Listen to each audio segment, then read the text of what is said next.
Hey everybody, I am replacing the radiator hose, the lower radiator hose in my 3.7 engine on my 2011 Lincoln MKT.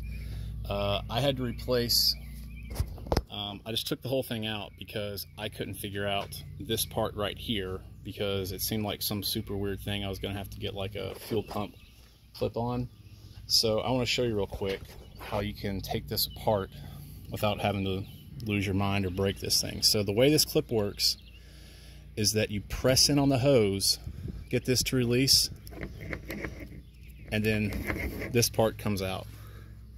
So again, you just basically push it in as much as you can on both sides, get your finger on the clips, pull out, and ta-da, that is how you separate the heater core hoses from your radiator hose.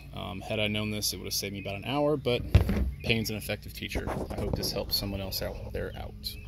Again, this was off a Ford 3.7 liter V6 engine, front wheel drive. So I don't know if you have a Ford Taurus, Lincoln MKT, or any of the other Ford 3.7s, this may be able to help you out.